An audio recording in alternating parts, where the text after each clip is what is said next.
"The woman standing at my wedding is not my bride," Luca Moretti said, and every person inside the cathedral stopped breathing. The orchestra fell silent. The priest lowered his book.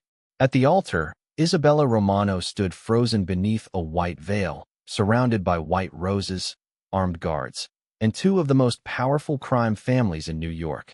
But Luca was no longer looking at the woman he had promised to marry. His eyes were fixed on a little boy near the rear entrance. The child could not have been older than 5. He wore a dark blue jacket and held tightly to the hand of a woman Luca had spent 5 years trying to forget.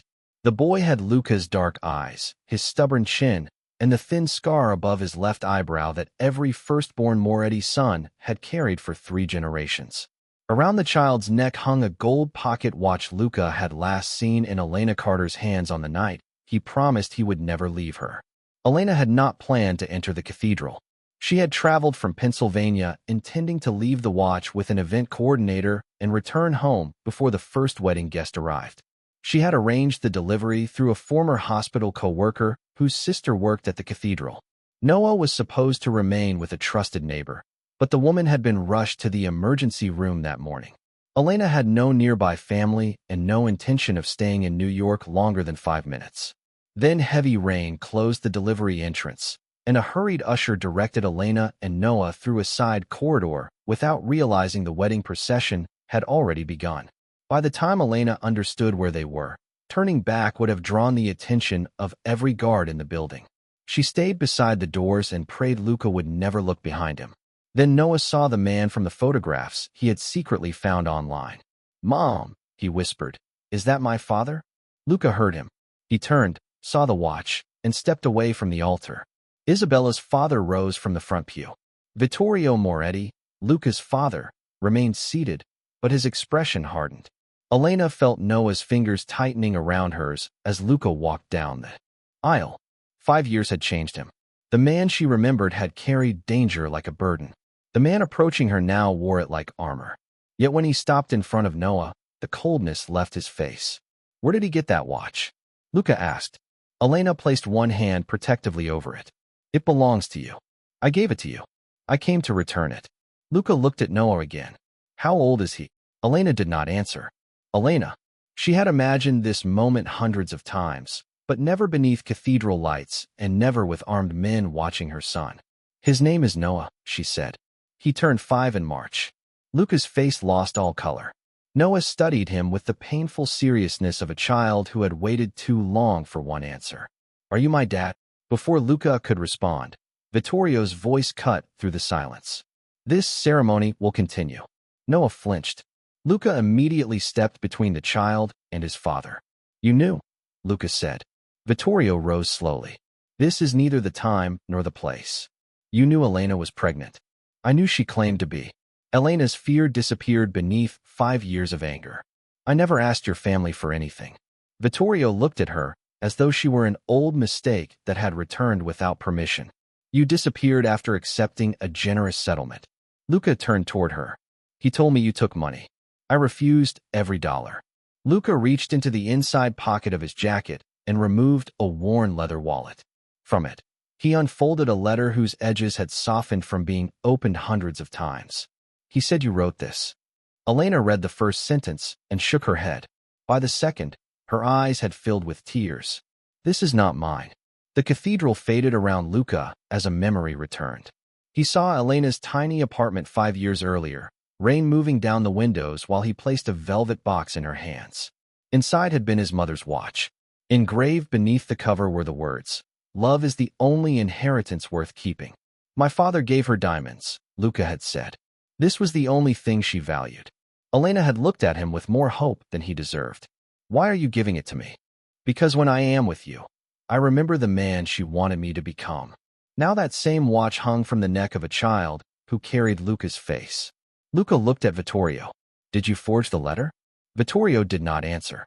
That silence destroyed the final lie holding Luca's past together. Isabella stepped down from the altar and removed her veil. "Is the boy yours?" Luca looked at Noah. He would not make a claim based only on hope. "I believe he is." Isabella closed her eyes. For months, she had known Luca did not love her. She had accepted the marriage because her father had threatened to ruin her younger brother if she refused. She had hoped duty might eventually become affection. Now she understood Luca's heart had never been available. Then there will be no wedding, she said. Her father, Carlo Romano, stood. Returned to the altar. Isabella dropped her veil at his feet. No, guards from both families shifted along the walls. Hands moved toward concealed weapons. Vittorio looked at Luca. You will finish what you started. Luca's voice became dangerously calm. I am finishing it now. He turned toward the Moretti men. Anyone who threatens Elena or the boy answers to me. For one suspended second, no one moved. Then the Moretti guards lowered their hands. Vittorio stared at them in disbelief. He had purchased obedience with fear.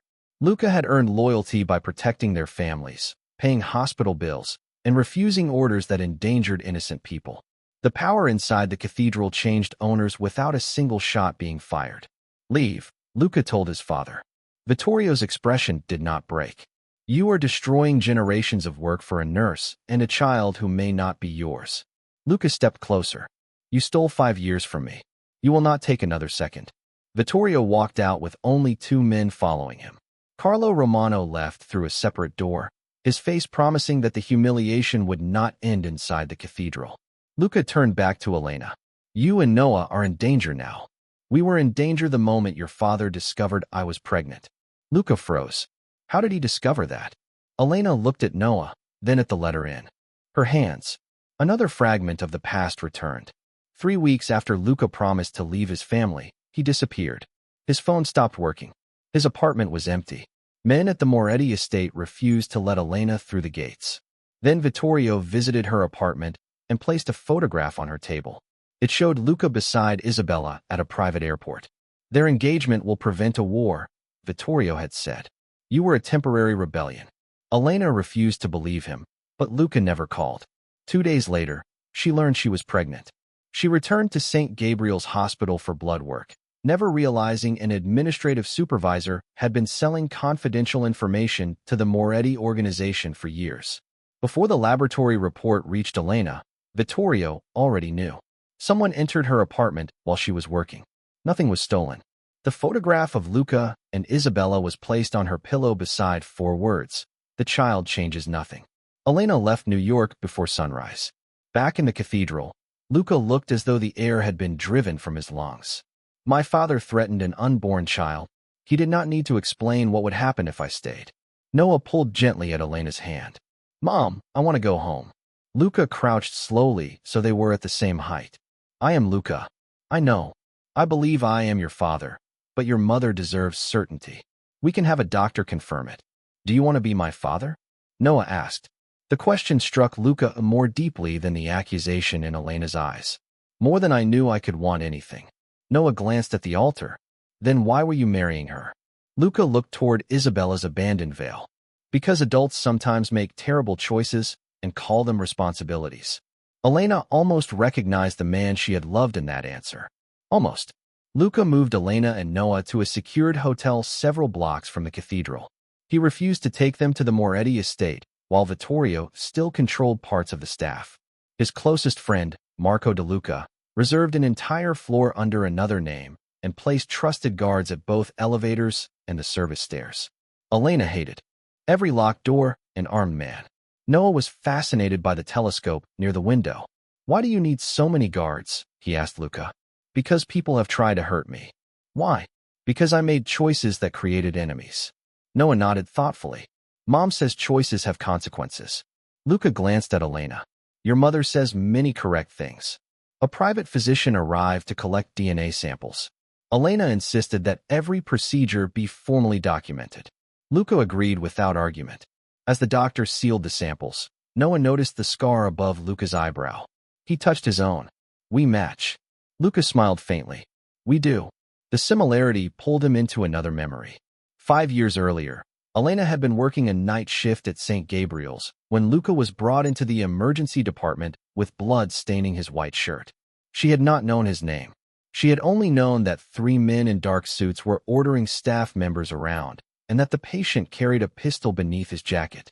You are afraid of me, Luca had said when they were alone. Elena checked his pulse. I am afraid you are ruining my clean sheets. He had stared at her, then laughed. 3 days later, he returned with 2 cups of coffee and claimed his bandage needed attention. Elena examined it and told him his private doctor had done excellent work. Luca admitted he had come because he wanted to see her. Honest men usually begin with honesty, she said. I have never been accused of being an honest man. Then perhaps you should surprise people. The memory ended when Marco entered the hotel room carrying a sealed envelope. The results are back. Luca looked at Elena. You should read them. She opened the report. The probability of paternity is greater than 99.9%. Luca did not celebrate. He sat down as if his legs had stopped supporting him. 5 birthdays. 5 Christmas mornings. First words, first steps, fevers, nightmares, and school plays. Every lost moment reached him at once. Noah stood in front of him. Did you need the paper? Luca shook his head. Your mother needed the truth. Did you? No. Noah hesitated, then placed his small hand inside Luca's. Luca closed his fingers around it carefully, as though holding something sacred and breakable. I played a tree in the spring show, Noah said. Luca swallowed. Were you the best tree? Obviously. The lights went out. The telescope fell silent as the room lost power. Emergency lamps flickered red along the ceiling. A guard shouted outside. Then something heavy struck the hallway door. Marco pulled a weapon and moved toward it. The elevators are dead. A second impact shook the doorframe. Elena grabbed Noah. Luca immediately guided them toward the service exit, but the door opened before they reached it. One of Luca's guards stumbled inside. Romano men are in the west stairwell. They used hotel uniforms. How did they find us? Luca demanded. Tracker beneath one of the wedding cars. Another crash came from the main hallway. The deadbolt began separating from the frame. Marco pointed toward a maintenance passage hidden behind a linen closet. It connects to the staff stairs. Luca opened the panel and pushed Elena and Noah inside. The passage was barely wide enough for one adult. Emergency lights flashed behind them. Noah's breathing accelerated. Elena held his shoulders. Slow breaths. Look at me. They descended one flight before footsteps echoed below. Marco stopped. They are coming up. Voices appeared behind them as the hotel room door finally gave way. They were trapped between 2 groups. Luca saw an unmarked utility door beside the landing. He forced it open and moved them into a narrow mechanical room filled with pipes, electrical panels, and a graded service platform overlooking the hotel kitchen 2 floors below. The door had no lock. Luca pushed a metal cart against it. There is a freight lift on the other side of the platform, Marco said. It goes to the loading dock. How far? 40 feet. The platform was exposed. Anyone entering from the stairs would see them immediately. A loud impact moved the cart several inches. Noah looked at the pistol beneath Luca's jacket. Are you going to hurt someone? Luca froze. For most of his life, the answer would have been immediate. Elena held Noah against her side and watched Luca. Carefully. I am going to get you out, he said. That is not what I asked, Noah whispered. The cart moved again. Marco raised his weapon.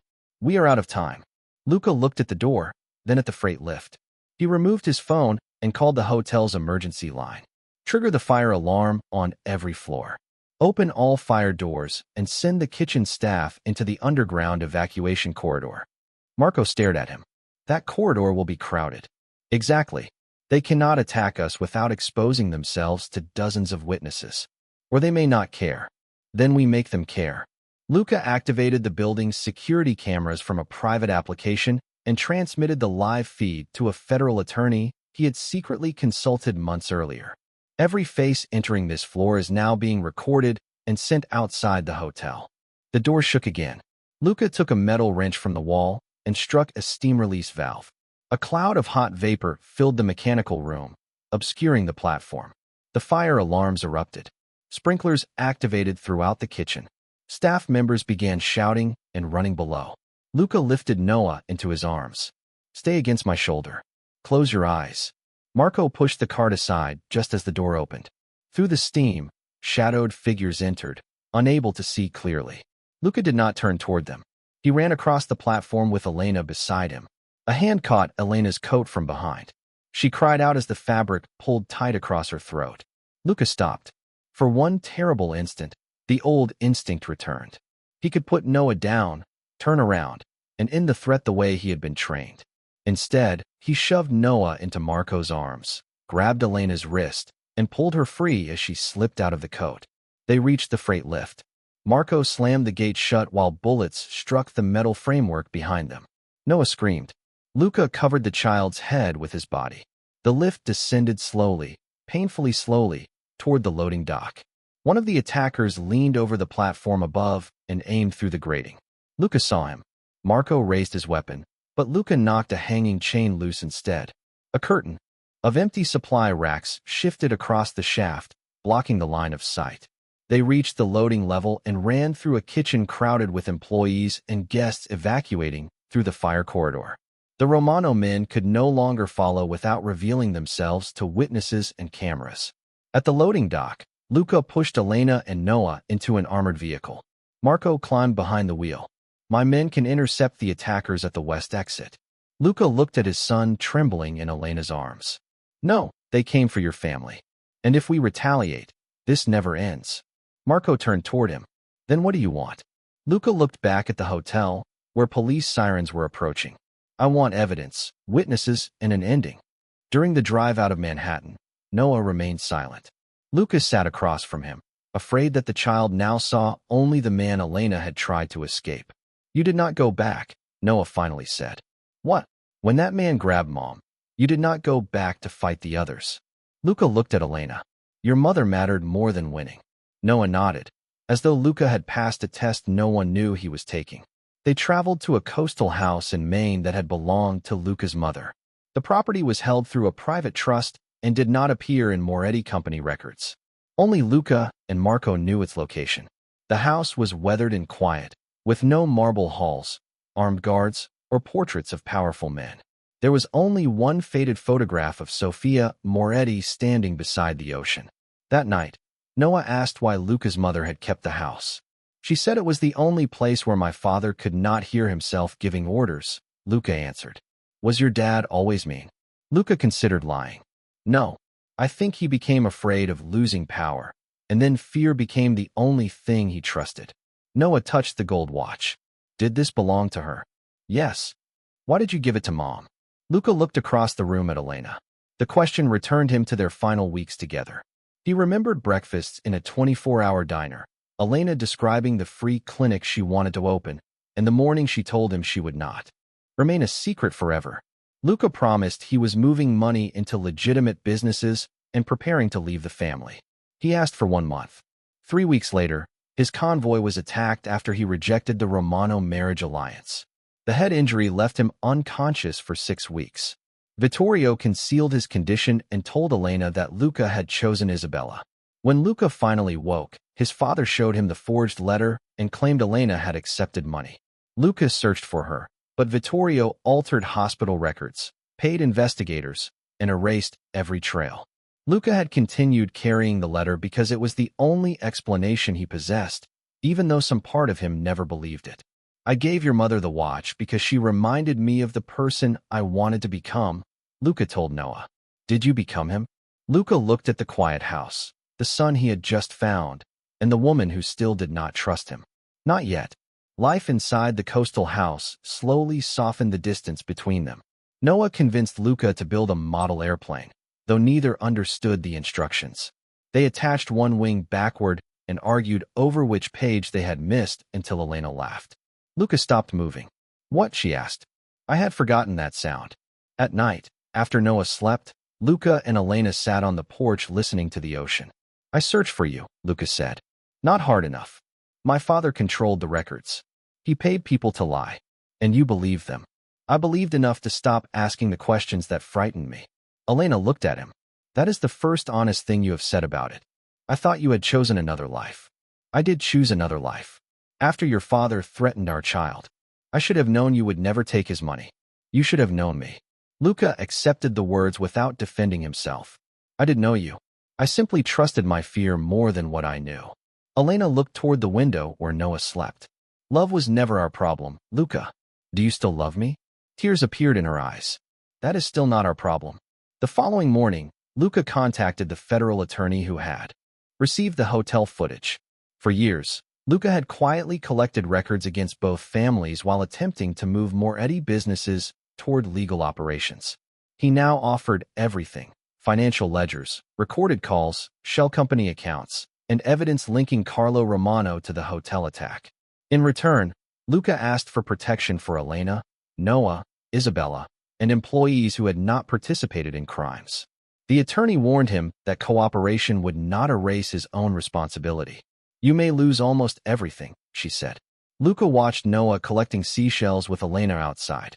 "Then take it. You could face prison. Do what the law requires. Just end this before my son inherits it." Marco overheard the call. "There is no return after this." Luca looked toward his family. "That is the point." Isabella contacted them later from a secure number. She had escaped her father's home with her younger brother. "Carlo knows you are cooperating," she said. "He plans to attack the Moretti estate tonight and blame you." Luca called Vittorio, but his father refused to answer. Elena found Luca standing in the kitchen, torn between protecting the man who had destroyed their lives and allowing consequences to reach him. "Warn him," she said. Luca stared at her.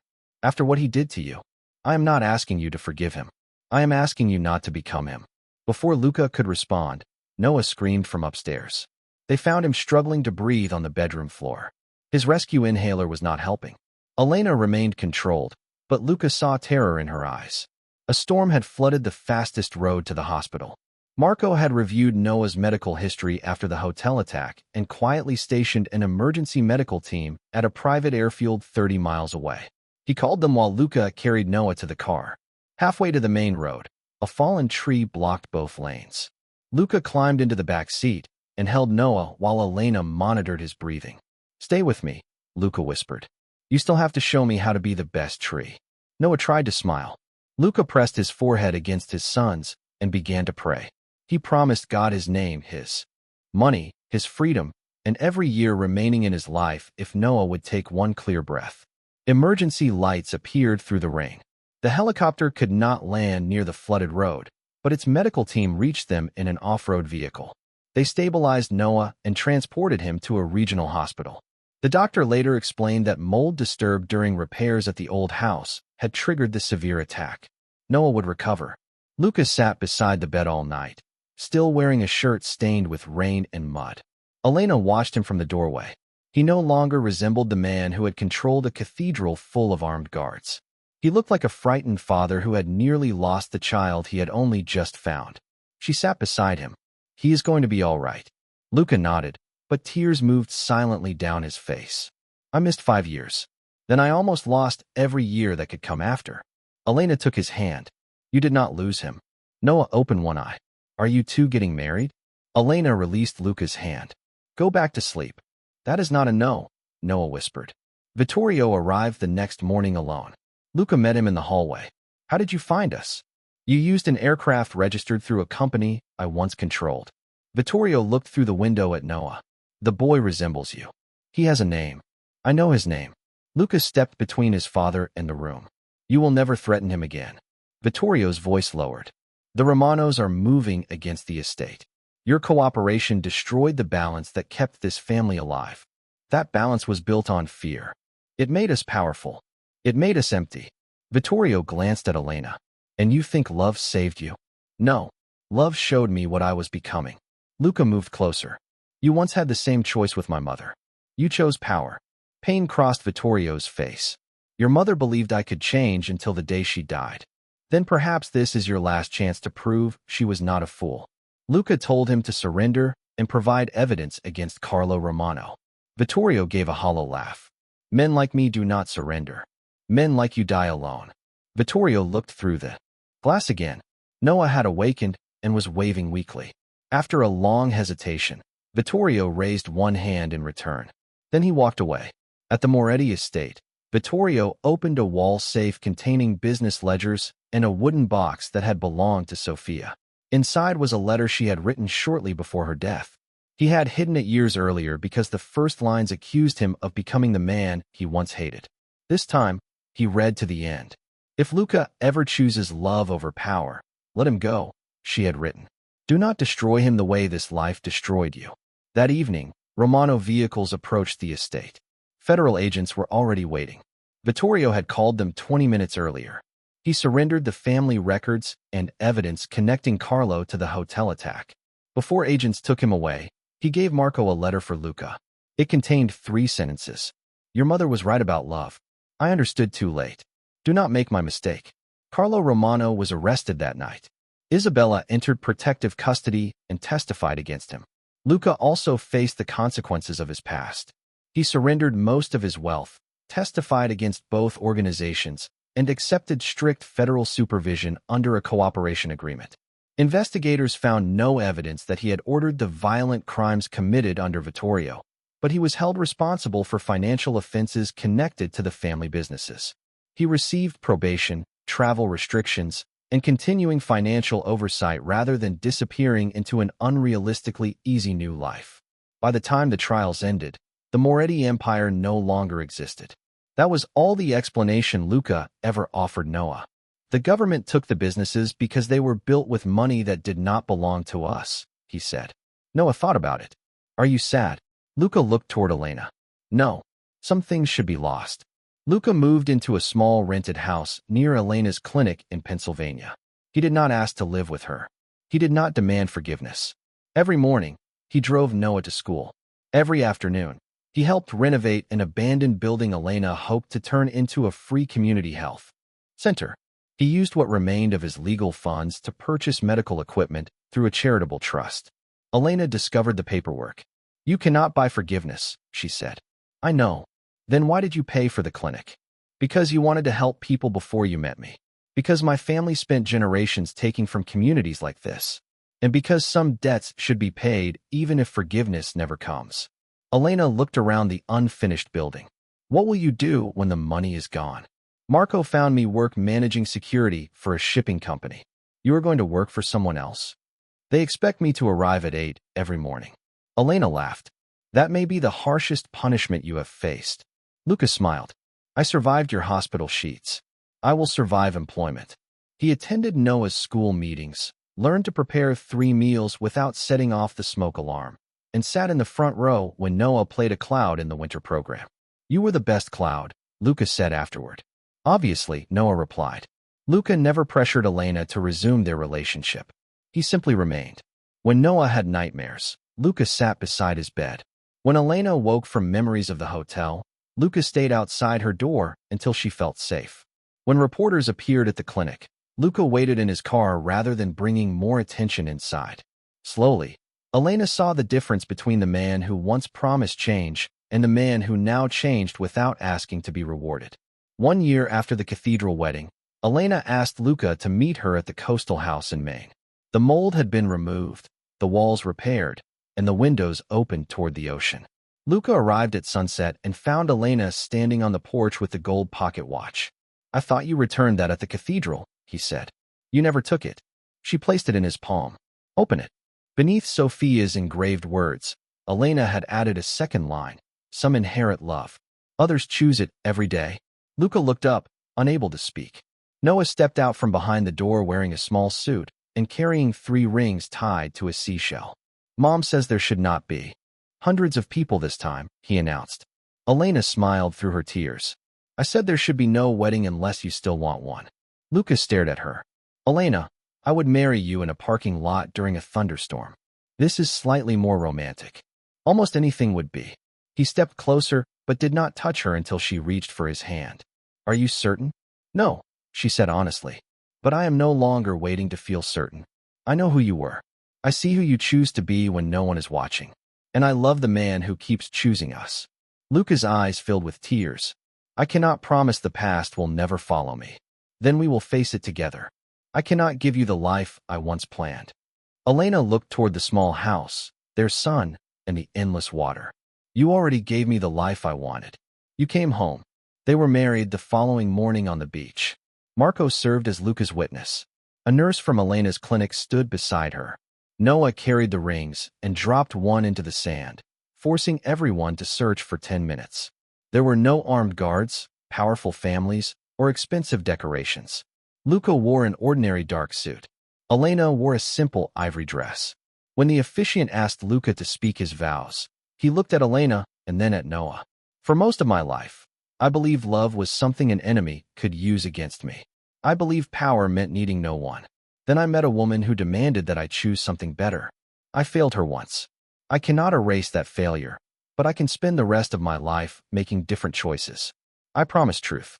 I promise that I will come home. And every day, in every life I am given, I promise to choose this family. Elena wiped away her tears. You once gave me a watch because you believed love was an inheritance, she said. But love is not something we receive once and keep forever. It is built in ordinary moments. It is staying after the danger has passed. It is telling the truth when a lie would be easier. It is forgiving without pretending the pain never happened. You are not the man I loved 5 years ago, Luca. You are better because you finally learned that. Strength is not protecting your heart from everyone. Strength is trusting someone enough to place your heart in their hands. Noah cleared his throat. You were supposed to say, I do. Everyone laughed. Luca knelt and pulled him into their embrace. I do, Luca said.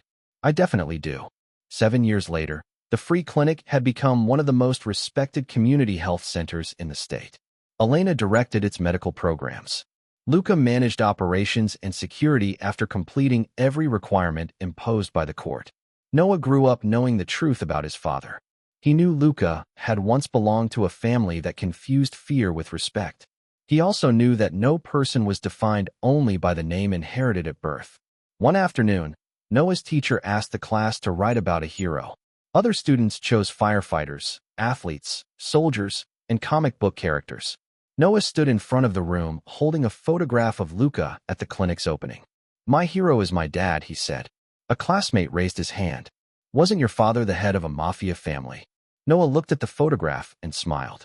No, my father was the man who chose to stop being one. On the clinic wall, the gold pocket watch remained inside a glass frame. Beneath it were the 2 engraved sentences about love and choice. Patients often asked why something so valuable was displayed in such a public place. Elena always gave the same answer. Because it does not belong to one family anymore. People later told the story of the mafia boss who stopped his own wedding after seeing the son he never knew existed. They spoke about the scandal, the arrests, and the empire that collapsed afterward. But those who truly knew Luca understood that the mafia boss did not disappear inside the cathedral. He disappeared quietly months later while standing in a half-finished clinic with dust on his clothes, realizing he no longer wanted anyone to fear him. In his place stood a father, a husband, and a man who finally understood that the greatest legacy was not the empire he inherited. It was the darkness he willingly left behind so his son would never have to inherit it.